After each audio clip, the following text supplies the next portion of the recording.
Hello दोस्तों, आज हम बिहार बोर्ड 2022 में परीक्षा देने वाले परीक्षार्थियों के लिए भूगोल का ऑब्जेक्टिव प्रश्न लाए हैं। तो आपसे रिक्वेस्ट है कि आप वीडियो को अंत तक जरूर देखें। सौर ऊर्जा निम्नलिखित में से कौन सा संसाधन है? ए मानव निर्मित, बी पुनः पूर्ति योग्य, सी अजैव, डी या अचक्रित। इसका राइट आंसर क्या होगा दोस्तों? इसका राइट आंसर ऑप्शन बी यानी कि पुनः पूर्ति योग होगा। मैं आपको बता दूं पुनः पूर्ति योग क्या होता है। पुनः पूर्ति योग ऐसे संसाधन होता है जिनका उपयोग हम लोग बार बार करते हैं और बार बार वो आसानी से उपलब्ध हो जाते हैं, उन्हें पुनः पूर्ति योग्य कहते हैं। चिपको आंदोलन के प्रणेता थे? ए मेघा पाटेकर, बी महात्मा गांधी, सी सुंदरलाल बहुगुणा, डी संदीप पांडे। तो इसका राइट आंसर क्या होगा दोस्तों? इसका राइट आंसर ऑप्शन सी यानी कि सुंदरलाल बहुगुणा। मैं आपको बता दूं सुंदरलाल बहुगुणा जो थे चिपको आंदोलन के प्रणेता थे। इन्होंने ही चिपको आंदोलन की शुरुआत किया था। ये उत्तराखंड के टिहरी गढ़वाल जिले में ये पेड़ों से चिपक कर लोग वनों के रक्षा करते थे, इसीलिए नाम इसका पड़ा चिपको आंदोलन। ये लोग पेड़ों से चिपक जाते थे और वो पेड़ को काटने से रोकते थे।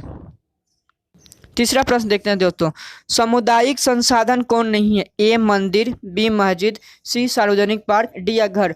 तो इसका राइट आंसर क्या होगा दोस्तों? इसका राइट आंसर ऑप्शन डी यानी कि घर होगा।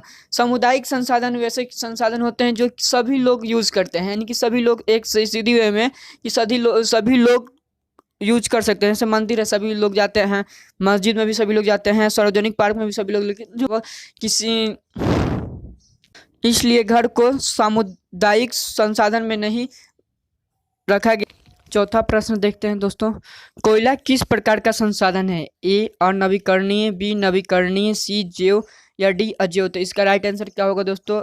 इसका राइट ऑप्शन ए यानी कि अनवीकरणीय होगा। मैं आपको बता दूं नवीकरणीय और अनवीकरणीय संसाधन के बारे में।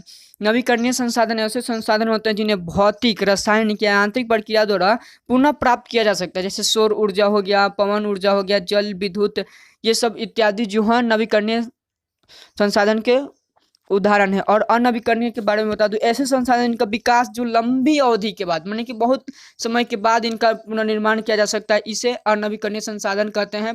इसमें बहुत समय लगता है, जैसे कि खनिज हो गया, जीवाश्म ईंधन हो गया, ये लोग क्या है? अनवीकरणीय संसाधन है। पांचवा प्रश्न देखते हैं दोस्तों, नवीकरणीय संसाधन कौन है? ए कोयला, बी प्राकृतिक तेल, सी पवन ऊर्जा, डी खनिज तेल। तो इसका राइट आंसर आपने सही सोचा, जी हाँ, ऑप्शन बी यानी कि प्राकृतिक तेल। प्राकृतिक तेल एक नवीकरणीय संसाधन है। डाकू की अर्थव्यवस्था का संबंध है? ए संसाधन ग्रहण से, बी संसाधन के विद्रोह से, सी संसाधन के नियोजित क्षेत्र से, या इनमें से कोई नहीं। तो इसका राइट आंसर क्या होगा जी दोस्तों? इसका राइट ऑप्शन बी यानी कि संसाधन के विद्रोह। तृतीय पृथ्वी सम्मेलन कहाँ हुआ था? A Johannesburg, B New York, C Brazil, D Kyoto. तो इसका राइट आंसर क्या होगा दोस्तों? इसका राइट आंसर क्या होगा दोस्तों? इसका राइट ऑप्शन ए यानी कि जोहान्सबर्ग। मैं बता दूं पृथ्वी सम्मेलन संसाधन को संरक्षण हेतु पृथ्वी सम्मेलन का आयोजन किया गया था। सबसे पहले ये ब्राजील के एक शहर रियो डी जेनेरो में 1992 में हुआ था, और द्वितीय सम्मेलन 1997 में, और तृतीय सम्मेलन 2002 में जोहान्सबर्ग में हुआ था। ये प्रत्येक वर्ष 5 वर्षों पर हुआ करते थे। निम्नलिखित में से किसका कथन है कि संसाधन होते नहीं बनते हैं? ए जिमरमैन, बी माल्थस, सी डार्विन या डी महात्मा गांधी। तो इसका राइट आंसर क्या होगा जी? तो इसका राइट ऑप्शन ए यानी कि जिमरमैन होगा। मैं आपको बता दूं जिमरमैन एक बहुत एक भूगोलविद नेता थे, जिन्होंने कहा था कि संसाधन होते नहीं, संसाधन बनते हैं। तटरेखा से कितने किलोमीटर सीमा अपवर्जन आर्थिक क्षेत्र कहलाता है? ए 100 नॉटिकल मील, बी 200 नॉटिकल मील, सी 150 नॉटिकल मील या डी 250 नॉटिकल मील। तो इसका राइट आंसर क्या होगा जी दोस्तों? इसका राइट ऑप्शन बी यानी कि 200 नॉटिकल मील होगा। मैं आपको बता दूं कि सीमा अपवर्जक आर्थिक क्षेत्र क्या कहलाता है? किसी भी कोई देश अगर कोई समुद्र के किनारे है तो उसके 200 किलोमीटर तक कोई उसी का अधिकार होता है। वो अगर उससे संसाधन प्राप्त होता है तो उसी देश के अधिकार होता है, तो उसको सीमा अपवर्जक आर्थिक क्षेत्र कहलाता है। संसार की सबसे कीमती संसाधन कौन है? ए पशु, बी खनिज, सी वन या डी नदियाँ। तो इसका राइट आंसर क्या होगा जी? तो इसका राइट ऑप्शन बी यानी कि खनिज होगा। संसार की सबसे कीमती संसाधन खनिज है। तो चलिए देखते हैं 11वां प्रश्न।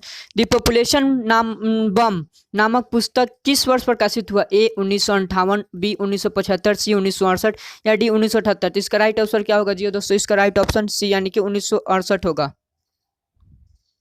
पंजाब किस संसाधन के मामलों में गरीब है? ए खनिज, बी कृषि, सी जल या डी मानव? तो मैं इसका राइट आंसर क्या होगा जी दोस्तों? इसका राइट ऑप्शन ए यानी कि खनिज होगा। मैं आपको बता दूं कि पंजाब में बहुत ज़्यादा जल के कारण वहाँ पर खेतों जो सिंचाई है वहाँ पर बहुत ज़्यादा होती है, इस कारण वहाँ पर गेहूँ की फसलें और गेहूँ की फसलें बहुत ज़्यादा होती हैं।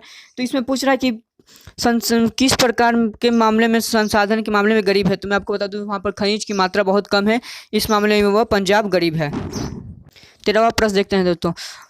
प्रथम पृथ्वी सम्मेलन किस देश में आयोजित किया गया था? ए अमेरिका, बी ब्राजील, सी भारत या डी रूस? मैं आपको बताया था, पहले ही बता चुका हूँ कि पहला पृथ्वी सम्मेलन यानी कि ब्राजील के शहर रियो डी जेनेरो में हुआ था 3 से 14 जून 1992 में। जी दोस्तों 1992 में 3 से 14 जून तक ये हुआ था पृथ्वी सम्मेलन। स्वामित्व के आधार पर संसाधन कितने प्रकार के होते हैं? ए 2, बी 4, सी 6, डी 8? तो इसका राइट आंसर क्या होगा दोस्तों? इसका राइट ऑप्शन यानी कि बी ऑप्शन 4 होगा। मैं आपको बता दूं स्वामित्व के आधार पर संसाधन 4 प्रकार के होते हैं, व्यक्तिगत, सामुदायिक और राष्ट्रीय और अंतर्राष्ट्रीय। व्यक्तिगत संसाधन ऐसे संसाधन किसी खास व्यक्ति का हो, उसे व्यक्तिगत संसाधन, और सामुदायिक संसाधन वैसे संसाधन किसी खास समुदाय का नहीं हो, उपयोग में जो सभी के लिए सुलभ हो, उसे सामुदायिक संसाधन कहते हैं। और राष्ट्रीय कानूनी तौर पर राष्ट्र देश के अंतर्गत उपलब्ध जो संसाधन है उसे राष्ट्रीय संसाधन, और अंतर्राष्ट्रीय संसाधन वैसे संसाधन जिनकी अंतर्राष्ट्रीय संस्था उसका नियंत्रण करती है उसे अंतर्राष्ट्रीय संसाधन कहते हैं। वुडलैंड कमिश्नर ने किस वर्ष सत्तापोषी विकास संबंधी रिपोर्ट की? ए 1978, बी 1987, सी 1992 या 1998? तो इसका राइट ऑप्शन बी यानी कि 1987 होगा। वुडलैंड कमिश्नर जो थी 1987 में पेश की गई थी। 16वां प्रश्न देखते हैं दोस्तों। क्लब ऑफ रोम ने किस वर्ष संसाधन को विवेकपूर्ण उपयोग का प्रस्ताव रखा? ए 1988, बी 1958, सी 1968 या डी 1988? तो इसका राइट आंसर क्या होगा दोस्तों? इसका राइट ऑप्शन सी यानी कि 1968 होगा। 1968 में क्लब ऑफ रोमन ने संसाधनों को विवेकपूर्ण उपयोग करने का प्रस्ताव रखा था। राजस्थान में किस संसाधन की कमी है? ए सौर ऊर्जा, बी पवन ऊर्जा, सी जल संसाधन या सभी गलत? तो इसका राइट आंसर क्या होगा दोस्तों? इसका राइट ऑप्शन यानी कि सी यानी कि जल संसाधन होगा। राजस्थान में जल की संसाधन की कमी है, इस कारण वहाँ पर खेती बहुत कम मात्रा में हो पाती है, खास करके वहाँ मरुस्थल वाले जगह पर, वहाँ पर क्योंकि जल वहाँ पर खोज पाना बहुत कठिन काम होता है। स्मॉल इज ब्यूटीफुल नामक पुस्तक के लेखक कौन है? ए महात्मा गांधी, बी सोमेश्वर, सी पंडित जवाहरलाल नेहरू या इनमें से कोई नहीं? तो इसका राइट आंसर क्या होगा दोस्तों? इसका राइट ऑप्शन बी यानी कि सोमेश्वर होगा। मैं आपको बता दूं स्मॉल इज ब्यूटीफुल बहुत अच्छी किताब है जो संसाधन के बारे में लिखा गया है, आप लोग जरूर से जरूर पढ़िएगा, वो बहुत अच्छी बुक है। तो आज का अंतिम प्रश्न आपको ये बताना है, हमारा साझा भविष्य क्या है? एक नीति, बी एक पुस्तक, एक विचार या सभी गलत? तो इसका राइट आंसर क्या होगा दोस्तों? इसका राइट ऑप्शन बी यानी कि एक पुस्तक है। हमारा साझा भविष्य बहुत ही अच्छा किताब है जो संसाधनों के उपयोग के बारे में बताया गया है कि कैसे संसाधनों का उपयोग करें। तो आपको आशा करता हूँ आपका वीडियो अच्छा लगा हो तो लाइक और सब्सक्राइब जरूर करें और हमें मोटिवेट ऐसे ही करते रहें। धन्यवाद।